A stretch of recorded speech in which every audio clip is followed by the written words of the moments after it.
So when I was asked to talk about having a resilient career, I spent a little bit of time thinking about, well, I'm not sure I've actually set out my career to be resilient. It's just that with hindsight, which of course is a wonderful thing, I can sort of pull out some key themes of my career and my leadership journey to see if there's any tips in there that may be useful for you. So, looking at yourself as a business, first it removes all the emotion out of the situation. So if you do get made redundant, you're not going to take it personally. You take it as an opportunity to reanalyze you. You will be a bit more thorough at gathering data. I mean, I did it in one big lump, but actually, for those of you who still are sort of on your progression ladder, you could just collect it as soon as you can, because it will make it so much more easy for you to be able to use it.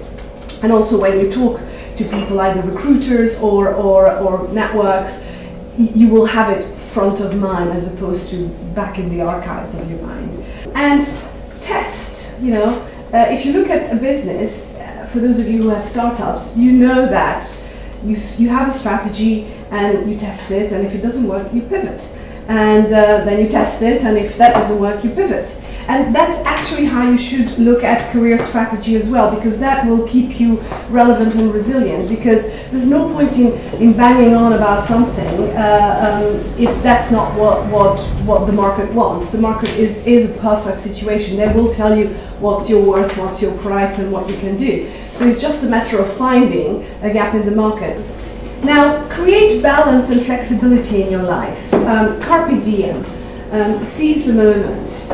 If you are too operational and you are too busy with family, with elderly parents, with this, with that, you don't have the space sometimes to recognize as an opportunity coming your way. And so you have to create the space.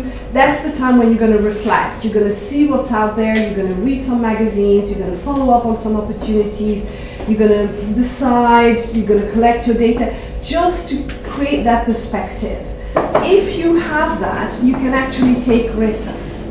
And if you take risks, you can actually sort of take opportunities much more. I mean, one way of tackling risks is to have a, what I call, what's the worst that can happen plan. Let's say you lose your house and your job.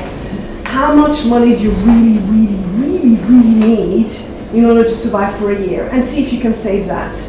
Because, just having that in the kitty, you just think, okay, well, whatever happens, I can take a risk, I can take an opportunity, I can put up with this stupid boss, or I can, put up with a crappy home situation, because I've got this FY pot, if you will, and sort of be able to take the risk that way.